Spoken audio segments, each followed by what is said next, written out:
እሱ ሞቶልሃል አንተ ለሱ ብለህ ኑርለት ነው። እሱ ሞቶልሃል አንተ በህይወት ኑርለት፣ ከኃጢአት ተለይለት። እሱ ስላንተ ብሎ ከኃጢአተኞች ጋር ተቆጥሯል።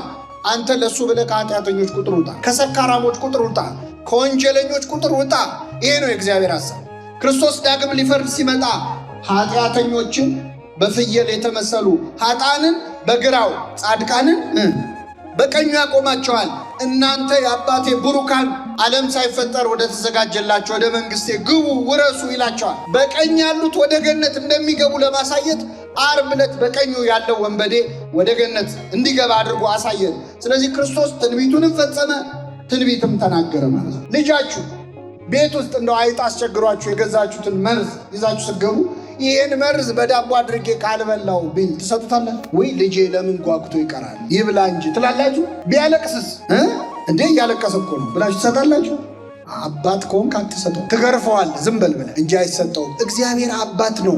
ስንት መርዝ ለምን ነው እምቢ ብሎናል መሰላችሁ? ስንት ክፉ ነገር ነፍሳችንን የሚጎዳ ልመና ለምነነዋል። አባት ስለሆነ ግን እምቢ ይላል። አይሆንም። የእግዚአብሔር እምቢታ ከሌሎች ከሰዎች እሽታ ይሻል። ቆይ ምን ላንተ ብሎ ነው? ምን ይጎልበታል? ሁሉን ቢሰጥ ለሱ ላንተው ብሎ ነው ወይ?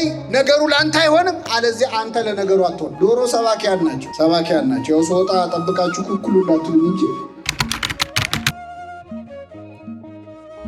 እና አንድ ቀን ግን ይገርማቸዋል፣ እንደው ከአንጀቱ ስቋል ይባላል። ቅዱስ ዮሐንስ ሆዱን ይዞ ስቋል። ምንድነው ያሳቀው? አንድ ሰውዬ ልብስ ሲያሰፋ አይቶ፣ ማሰፋቱ አይደለም ልብስ እያሰፋ ይከራከራል። አሳጥረው እዚህ ጋር በደንብ ጠበብ አርጋት፣ አደራ እጁን እንዲያርገው እግሩን እንዲያርገው እያለ ልብስ ሲያሰፋ የእግዚአብሔር መልአክ መጣና ለወንጌላዊ ዮሐንስ በጆሮው አንድ ነገር ነገረው። ይሄ ሰውዬ ልብስ የሚያሰፋው ሰውዬ ነገ ጠዋት ይሞታል። መቼ ነው የሚሞተው? አሁን ምን እያደረገ ነው? አደራ ጠበብ እንዳይል አደራ እዚህ ጋር ሊገነዝበት እኮ። ትስቃላችሁ አይደለም? ጠባቂ መልአካችን በእኛ የሚስቀው እንደዚህ ነው። እኛስ መቼ እንደምንሞት ምናውቃል? መቼ እኔ የሚገርመኝ ሰው ቀብር ላይ ቆሞ እኮ ያቀዳል። ቀብር እየቀበርን እኮ እናቀዳል። በጣም እንደው ቀብር ላይ እንኳን ትንሽ አቶ እየተቀበረ ከንፈር እየመጠጥን አሁን ከዚህ በኋላ እዛ ሂጄ ከዛ ቤት ገብቼ ከቤት በኋላ አረ ቀብር ላይ ነገ አንተ ትሞታለህ። አሁን እንኳን አስታውሰው አንተ በዚህ ፍርድ ላይ ሳለህ እግዚአብሔርን አትፈራውም አለው ጓደኛውን ሲመክረው። በዚህ ጭንቀት ላይ እያለ በዚህ ሁሉ ነገር በተበላሸበት ሀገር ላይ እየኖርን አሁን እግዚአብሔርን ያልፈራን መቼ ልንፈራ? በየቀኑ ደም ሲፈስ እያየን፣ ግፍ ሲፈጸም እያየን፣ እርስ በርስ ሰው ከሰው ሲተላለቅ እያየን በዚህ ፍርድ ላይ ያለን እንኳን እግዚአብሔርን አንፈራው? መቼ ነው የምንመለስ? ምን ሲከሰት ነው የምንመለስ? ምን ሲከሰት ነው? አሁን የለመነውን ሁሉ ቢሰማን እንደው በእውነት ችግር እኮ ነበር። ወጣቶች አሁን እስቲ ስንት ልመና ነው ትለምኑት መጣችሁ? የብዙ ወጣቶች ልመና ምንድን ነው? አትዋሹ፣ እኔ ልንገራችሁ። የወጣቶች ልመና ትዳር ነው አይደል? አዎ ዛሬ እችኛዋን ስጠኝ ብለህ ትለምናለህ። ነገ ትመጣና እግዚአብሔር ሆይ እችኛዋን ተዋት፣ ሳስበው ተዋት፣ ይቅርብኝ ደግሞ ያችን። አሁን የለመንከውን ሁሉ ቢሰጥ ህይወት አይበጠበጥም። ሰው እኮ ማመልጭ ከቻኳን እኮ ስርዝ ድልዝ ሲበዛው ጥሩ አይደለም አይደል? የእኛ ጸሎት እኮ ብዙ ስርዝ ድልዝ አለው። የለመነውን ያህል ስላልሰማን ስሙ የተመሰገነ ይሁን። አቤት አሁን የለመነውን ሁሉ ቢሰጠን እኮ መጥፎ ነበር ማለት። እዚህ መሃል ወላጆች አላችሁ፣ ልጃችሁ ቤት ውስጥ እንደው አይጥ አስቸግሯችሁ የገዛችሁትን መርዝ ይዛችሁ ስትገቡ ይህን መርዝ በዳቦ አድርጌ ካልበላው ቢል ትሰጡታላችሁ ወይ? ልጄ ለምን ጓጉቶ ይቀራል ይብላ እንጂ ትላላችሁ?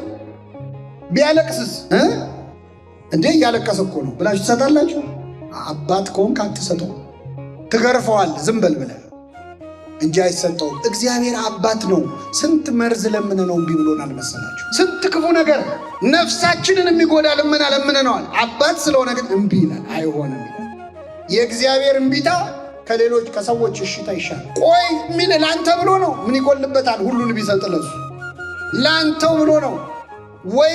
ነገሩ ላንተ አይሆንም፣ አለዚህ አንተ ለነገሩ አትሆን። እያዘጋጀ ነው፣ ጊዜው አይደለም። አሁን ከዚህ ጉባኤ ስትወጡ ምዕመናን፣ እዚሁ ጉባኤ ላይ ቆይታችሁ ስትወጡ አንድ ሰው እግራችሁን ቢረግጣችሁ ወይ ይቅርታ ቢል ትቀበላላችሁ? አትቀበሉ? ትቀበላላችሁ። ግን እግራችሁን ረግጦ ጭፍልቅ አድርጎ እያሸ ይቅርታ ቢላችሁ ትቀበላላችሁ? መጀመሪያ እግርን ከእግሬ ላይ ምን በል አንሳ። ክርስቶስ እኮ ሚስማሩ ከእጁ አልወጣም። ገና እኮ የሾህ አክሊሉ ልቡ ድረስ ይሰማዋል። እያመመው ነው። የሚያደርጉትን አያውቁምና እኛ እኮ ይቅርታ ካረግን እንኳን ካለፈ በኋላ ነው። የዛሬ 10 ዓመት ምናምን የተበደለውን ነገር መቼስ ትቼልሻለሁ እንላለን። እሱንም አንልም። በእውነት የወጋ ቢረሳ ይኸው ታውቁታላችሁ። ሲቆይ የረሳውን ልጅ መሰለሽ እንዴ ነው የምንለው። ተወግቶ የረሳው ማን ብቻ ነው? ክርስቶስ። ገና ሚስማሩ ከእጁ ሳይወጣ የሚያደርጉትን አያውቁ። አሁን እዚህ መካከል ይህን ትምህርት የምትሰሙ ሰዎች ሰው ይቅርታ ማድረግ እንዳለበት ታምናላችሁ፣ እናምናለን። ግን የሆነ ይቅርታ ያላረግንለት ሰው የለም ወይ? የሆነች ይቅርታ ብሞት አላረግላትም የምትሏት ሴት የለችም ወይ? ሁላችንም ሕይወት ውስጥ ይቅርታ እንስማማለን። ግን እገሌ ከሆነ በሱ አትምጡብኝ እንላለን። እሷን ይቅር ብል ሞቼ እገኛለሁ እንላለን። እሱን ነው ይቅር በል ያለ ክርስቶስ። እሱን ነው። ተመልከቱ፣ ክርስቶስ እዛው ነው ይቅርታ ያደረገው። የሚያደርጉትን አያውቁምና ይቅር በላቸው ሲል እዛው እያመመው ነው። አለፈ ብሎ አይደለም። ይቅርታ ያማል ወይ? አዎ ያማል። ይቅርታ ይከብዳል። ግን ይቅርታ አድርጉ። የይቅርታን ሕመም ከክርስቶስ በላይ የሚያውቀው በይቅርታ አይደል እንደ የተሰቃየው? ይቅርታ አይደል እንደ ያቆሰለው? ይቅር ብሎን አይደል እንደ ሞተው? የይቅርታን ኃይሉን መስቀል ላይ ያየ ነው። የሚያደርጉትን አያውቁምና ምን በላቸው ይቅር በል። አሁን ይቅርታ አድርጉ የምትባሉትን ሰዎች አንዳንድ ሰው ይቅር በል ሲል በፍጹም ይላል። እስቲ ልጠይቃችሁ ምዕመናን፣ የበደሉን ሰዎች ምንም ያህል ቢበድሉን አይሁድ ክርስቶስ ላይ ያደረሱትን መከራ ያህል በድለውናል? አልበደሉንም። የክርስቶስ ያህል አልተሰቃየንም። አይ መቼስ አንዳንድ ሰው ክርክር ይወድ የለ አረ የእሱ ይሻላል ይላል። አንዳንድ ሰው አረ የእሱ ይሻላል የእኔ ይብሳል። እሺ ይባስ፣ ግድ የለም። ከክርስቶስ በላይ ሰዎች በድለው ይሆናል። አንተ እንደ ክርስቶስ ንጹሕ ነው አይደለም? እሱ እኮ ንጹሕ ሆኖ ነው የተበደለው። ግን የሚያደርጉትን አያውቁምና ይህንን የይቅርታ ልብ ለሁላችን ያድለን። ለጠቅላላ እውቀት አይደለም የምነግራችሁ። ይህን የምትሰሙ ሰዎች ይቅር በሉ የበደሏችሁን ሰዎች ለራሳችሁ ስትሉ። ቂም መያዝ ማለት ምዕመናን ሰው ለመጉዳት ብሎ መርዝ መጠጣት ማለት፣ ሰው ለማበሳጨት ብሎ መርዝ መጠጣት። የምትጎዳው ራስህ ነህ። ለምን ነፍስን ከፀሐይ ተምሮ ንስሐ ይገባል? እኛ ስንት ሰባኪን ያስተማረን እስቲ ንገሩኝ። ስንት ስብከት ሰማን። በተሰበክነው ልክ ማፍራት አቃተን እንጂ ንስሐ መግባት አቃተን እንጂ። ፀሐይ ለካ አስተምሮት ሰው ንስሐ ይገባል። ጴጥሮስን ንስሐ ያስገባችው ዶሮ ነች። ዶሮ ስትጮህ ወጥቶ አለቀሰ። እኛ ስንት ዶሮ ሲጮህ ሰምተናል። ከኔ ጋር ናችሁ? ዶሮ ሰባኪያን ናቸው። ያው ስወጣ ጠብቃችሁ ኩኩሉ እንዳትሉኝ እንጂ ሰባኪያን ናቸው። ዶሮ ሲጮህ ሰምቶ የዶሮ ጮት ሰምቶ ንስሐ ገባ። እኛ እንጮሃለን። ለምንድን ነው ንስሐ ማገቡት? ለነገሩ ዶሮም ላይ ችግር ምንድነው? ዶሮ ልብ ብላችሁ ከሆነ ጧጧ ከመጮሃ በፊት መጀመሪያ ትነሳና ምን ታደርጋለች? ክንፏን ምን ትላለች? ታራግፋለች። አራግፋ ነው የምትጮህ። አሁን እኛ የራሳችንን ኃጢአት አራግፈን መጮህ ስላቃተን ማትሰሙ።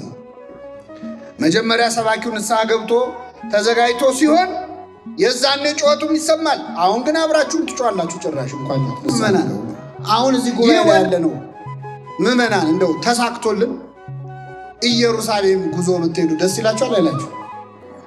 ያድርሰን እግዚአብሔር።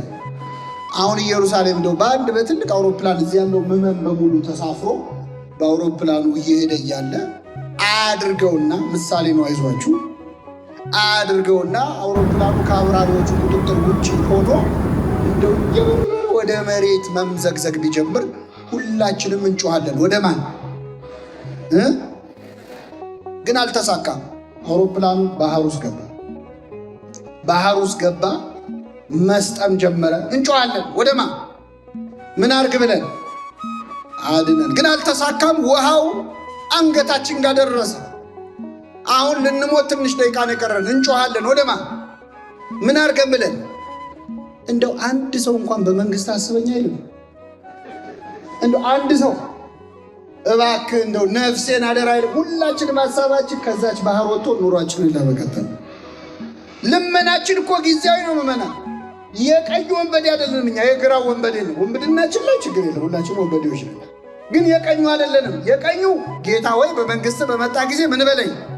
የግራው ግን አንተ ክርስቶስ ከሆንክ ራስህንም እኛ ነው። አሁን እኛ የግራው ነን፣ የቀኙ ነን። የግራው ነን። እግዚአብሔር የቀኙ ያድርገን። ልመናችን ምድራዊ ጊዜያዊ። ስለት ሲነገራት ሰሙ። በእርግጥ ስለት ሰው ለፈለገው መሳል ይችላል። ግን ስለቶቻችን በሙሉ እኮ ምድራዊ ናቸው። ስራ የለኝም ነበር፣ ስራ ስለሰጠኝ። ትምህርቴን ማለፍ ፈልጌ ነበር፣ ስላለፉ። ውጭ ሀገር ልሄድ ቪዛ ስለተመታል። እንደው አንድ ሰው ለነፍሱ አይሳልም።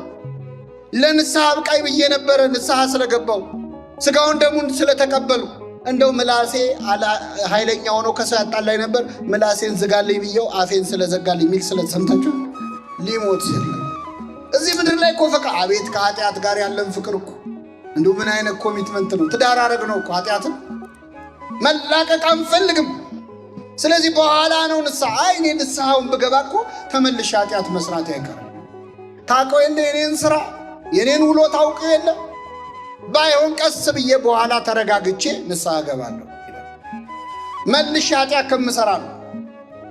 ይሄ ምክንያት አይደለም። ይሄ ምክንያት አይደለም።